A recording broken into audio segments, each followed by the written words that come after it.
আসসালামু আলাইকুম, আমি বদিউজ্জামান। আপনারা দেখছেন ডেইলি নিউজ 24।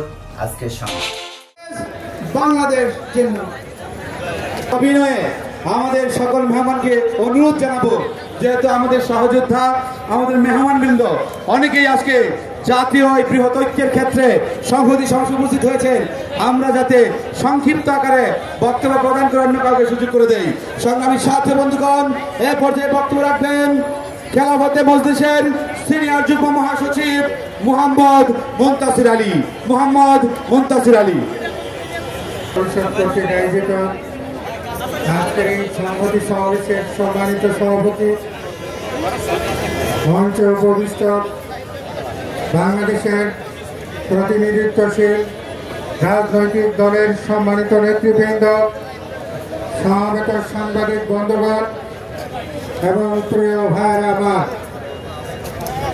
গণ অধিকার পরিষদ আজকে যে 3টি দাবিতে সংহতি সমাবেশ আয়োজন করেছে, খেলাফত মজলিসের পক্ষ থেকে আমরা এই 3টি দাবির সাথে একাত্মতা পোষণ করছি।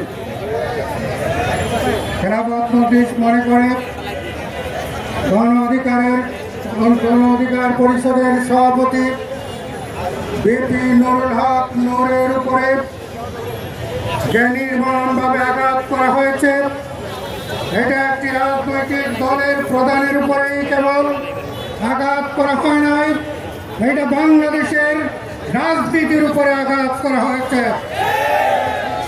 আমরা মনে করি এটা একটা টেস্ট কেস হিসাবে যারা দেশের বিরুদ্ধে ষড়যন্ত্র করেছে সেই টেস্ট কেস হিসাবেই আঘাত করেছে। আমরা আনন্দিত রাজনৈতিক প্রতিযোগিতা, প্রতিদ্বন্দ্বিতা, নির্বাচনকে সামনে রেখে রাজনৈতিক মেরুকরণ সবকিছু থাকার পরেও পেশিবাদ বিরোধী অক্ষে রাজনৈতিক দলগুলো এখনো ঐক্যবদ্ধ আছে। আজকের মঞ্চ সুতরাং আমরা আগামী দিনেও পেশিবাদ বিরোধী অক্ষকে অগ্রাধিকার দিয়ে সুন্দর বাংলাদেশ বিনির্মাণের জন্য আমরা সবাই চেষ্টা করব। সেই শক্তি, সেই ঐক্য, সেই সংহতি আমাদের মধ্যে যাতে থাকে, আমরা সেই প্রত্যাশা করি। সবাইকে ধন্যবাদ। খেলাফত মজলিসের পক্ষ থেকে আগামী দিনে আন্দোলন সংগ্রামে সবাইকে স্বাগতম।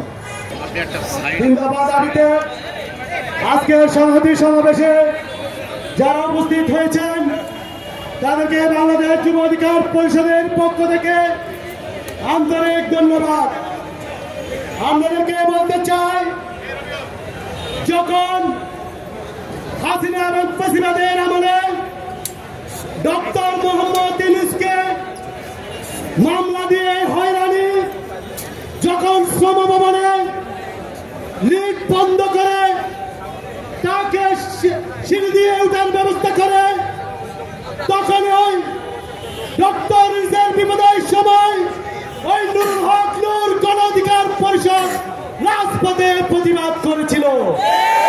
আমাদের হয়তো মনে আছে, হেফাজতের ইসলামের 2013 সালের হাসিনা কর্তৃক যারা শহীদ হয়েছিল তাদের রিপোর্ট প্রকাশ করায় বর্তমান উপদেষ্টা আদিলুর রহমানকে যখন জেলে পাঠিয়েছিল, তার মুক্তির দাবিতে এই গণ অধিকার পরিষদ রাজপথে আন্দোলন করে তুলেছিল।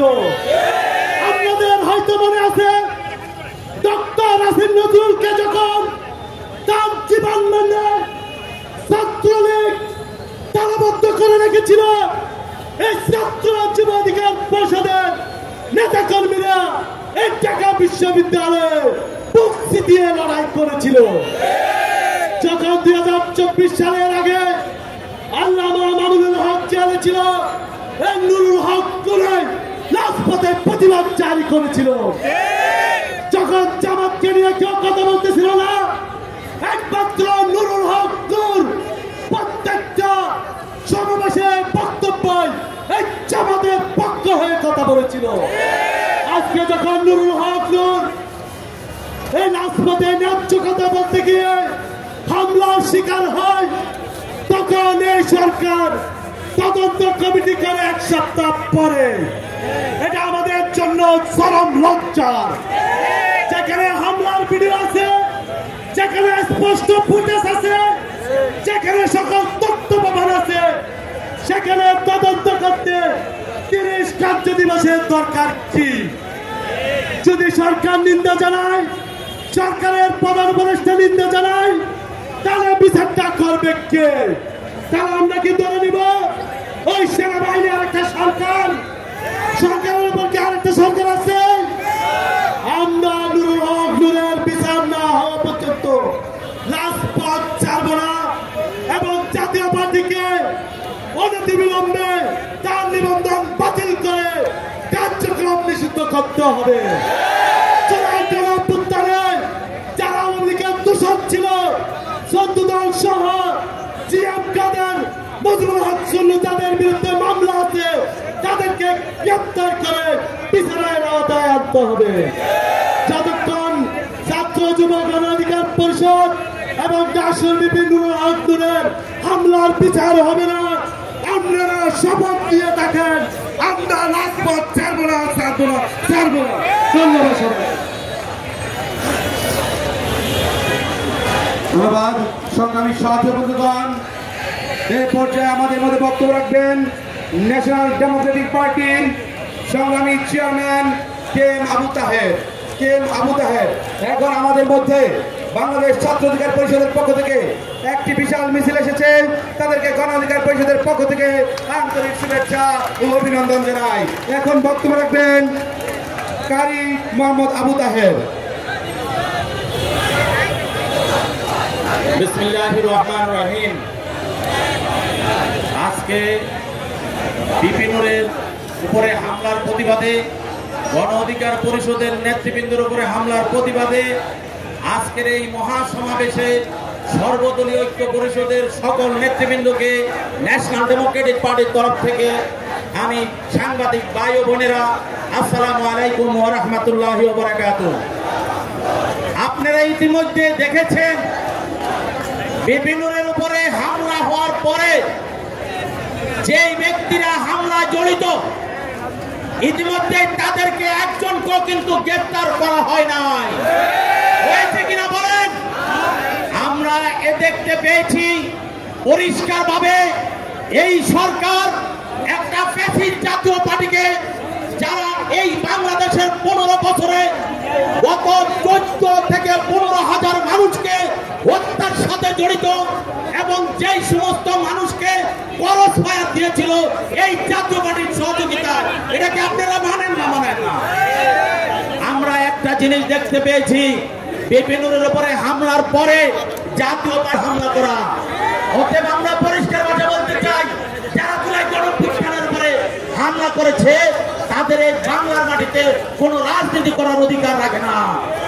সংগ্রামী সাথী বন্ধুগণ, বিপিনুরের উপরে যারা হামলা দিতে চায়, আপনি যদি বিপিনুরের উপরে যারা হামলা করেছে তাদেরকে যদি আপনি খুঁজে বের করতে ব্যর্থ হন, তাহলে আপনাকে অবিলম্বে পদত্যাগ করতে হবে।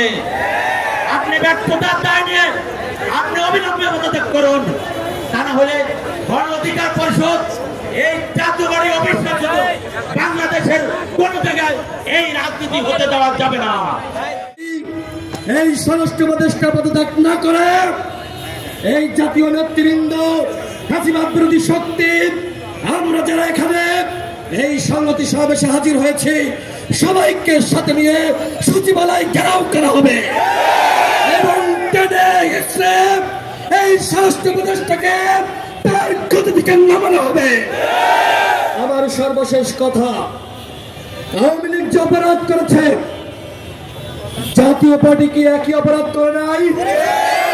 সাবেক প্রধানমন্ত্রী বেগম খালেদা জিয়া তার বাথরুমে সিসিটিভি ক্যামেরা লাগানোর কথা বলেছিল, সেই মশিউর রহমান রাঙ্গা ওর পাশে লাল করতে হবে। ও এখন কোথায় আছে? ওকে খুঁজে বের করে ওর পাশে লাল করে দিতে হবে। অন্যথায় বন্ধুরা, আপনারা যারা এই যে গণঅভ্যুত্থানে ফেসবুক লাল করেছিলেন, আপনারা কিন্তু ভালো থাকতে পারবেন না, আমাদেরকে ওরা লাল করে দিবে। ইতিমধ্যে ভারত একটি চক্রান্ত ষড়যন্ত্র শুরু করেছে, আবারও জাতীয় পার্টিকে বিরোধী দল বানাবে। মুখের কথা, ভারত তুমি মানবাধিক আবদার পাইছ, এই বাংলাদেশে কে সরকারি দল হবে আর কে বিরোধী দল হবে সেই সিদ্ধান্ত নিবে বাংলাদেশের জনগণ। বাংলাদেশের রাজনীতি নিয়ে ভারতকে আর নাক গলানোর সুযোগ দেওয়া হবে না। বাংলাদেশের রাজনীতি কোথায় যাবে, আমাদের দেশ কোথায় যাবে সেই সিদ্ধান্ত নিব আমরা যারা এখানে আজকে সমবেত হয়েছি। এই ফাঁসিবাদ বিরোধী শক্তি আওয়ামী লীগ যে পথে গেছে, চাপাকেও সেই পথে দিল্লিতে পাঠাতে হবে।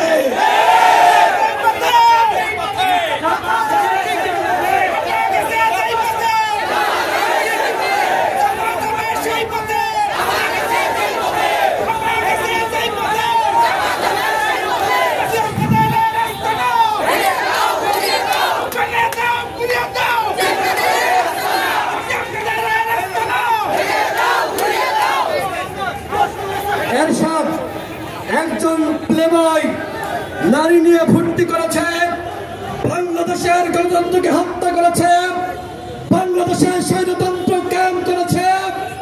সেই এরশাদের জাতীয় পার্টি বাংলাদেশে কিভাবে 90-এর পরে রাজনীতিতে পুনর্বাসিত হলো, এর দায় রাজনৈতিক দলগুলোকে নিতে হবে। সেই সময়কার নেতৃত্ব ভুল করেছে। 24 পরবর্তী সময়ে আমরা যারা গণঅভ্যুত্থানের প্রেক্ষাপট তৈরি করছি, নেতৃত্ব দিয়েছি, আমরা জাতীয় পার্টিকে বাংলাদেশে রাজনীতি করতে দিব না। প্রার্থীর হাতে জুলাইয়ের অগ্রসনিক, যার সংগ্রামে আমরা রাজপথে বারবার রক্ত দিয়েছি, বিপি নুরুল হক নূরকে জাতীয় পার্টির মতো যেখানে বাংলাদেশের জেলাগুলোতে তাদের 10টি লোক নেই, তাদের হাতে মার খেতে হয়, এর চেয়ে লজ্জা আর আমাদের হতে পারে না। বন্ধুগণ, আমরা স্পষ্ট বলে দিতে চাই, এরকম মুখে মুখে সংহতি সমাবেশ দিলে হবে না। আমাদের জুলাই গণঅভ্যুত্থানের মতো আমরা আবারও একসাথে রাজপথে মার খেতে হবে। সেখানে নাহিদ ইসলাম, নুরুল হক নূর সহ জুলাইয়ের সকল শক্তি থাকবে, তাহলেই সফলতা আসবে। সংগ্রামে উপস্থিতি আমাদের মধ্যে বিভক্তি তৈরি করার পায়তারা চালাচ্ছে আমাদের এই দিল্লি তার সাবাদেশী রাজনৈতিক দল আওয়ামী লীগ, শেখ হাসিনা ভারতীয় মিডিয়াগুলোতে গুজব ছড়াচ্ছে যে এখানে বলা হচ্ছে এনসিপি নির্বাচন চাই না। আমরা স্পষ্ট বলে দিতে চাই, এনসিপি নির্বাচনের পক্ষে। আপনারা সবার আগে বিচার করুন, সংস্কার করুন, এবং বিচার সংস্কার করে যদি আপনারা নভেম্বরেও নির্বাচন দেন, আমরা নির্বাচনে অংশগ্রহণ করব। আমরা স্পষ্ট বলে দিতে চাই, এই জাতীয় পার্টি হামলা করে ডক্টর ইউনূস সরকার বুঝিয়ে দিচ্ছে আগামী নির্বাচনে জাতীয় পার্টি অংশগ্রহণ করবে। আমরা স্পষ্ট বলে দিচ্ছি, জাতীয় পার্টি অংশগ্রহণ করা মানে 2014 সালে বিনা প্রতিদ্বন্দ্বিতা আরেকটি নির্বাচন হয়েছে। জাতীয় পার্টি অংশগ্রহণ করা মানে 2018 সালের রাতের অন্ধকারে একটি নির্বাচন উপহার দেওয়া, 2024-এর দামি নির্বাচন দেওয়া। আমরা স্পষ্ট বলে দিচ্ছি, এই আমরা রক্ত দিয়ে, জীবন দিয়ে আমরা দেশে আরেকটি জাতীয় নির্বাচন হতে দিব না। আমরা রক্ত দিতে হলে রক্ত দিব, জীবন দিতে হলে জীবন দিব।